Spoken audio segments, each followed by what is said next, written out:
தண்டுக்கீரை வச்சு தாங்க நம்ம இன்றைக்கி ரசம் வைக்க போகிறோம். தண்டுக்கீரையில் ரசம்னு சொல்லிட்டு என்னாலும் யோசிப்பீங்க. பொதுவாக இது வந்துட்டு பெங்களூர் ஸ்டைல் தாங்க, சூப்பராக இருக்குங்க. வாங்க கீரை வந்து கட் பண்ணி எடுத்துகிட்டு வாஷ் பண்ணி எடுத்துக்கலாம். அதுக்கப்புறம் ஒரு பாத்திரத்தில் தண்ணியை ஊற்றி தண்ணி சுடானதும் பருப்பு ஊற வச்சுருக்கேன், அதையும் அதில் போட்டு இந்த மாதிரி பாதி வெந்ததும் வாஷ் பண்ணி வச்ச கீரையும் அதில் ஆட் பண்ணிக்கோங்க. அதுக்கப்புறம் லைட்டாக வந்து உப்பை ஆட் பண்ணிக்கோங்க.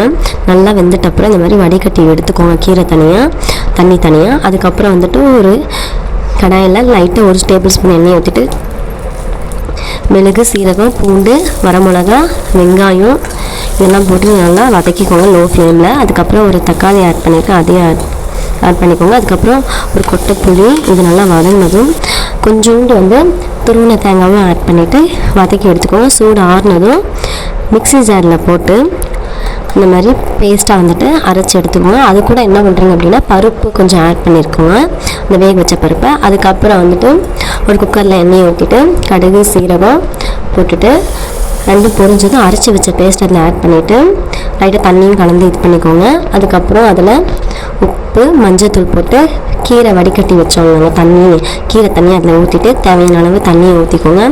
நல்லா கொதி வந்ததும் அந்த பச்சை ஸ்மெல் போயிடுங்க. அதுக்கப்புறம் இதை வந்துட்டு சாதத்தோடு வச்சு சாப்பிட சூப்பராக இருக்குங்க. நெக்ஸ்ட்டு ரொம்ப அருமையாக இருக்குங்க.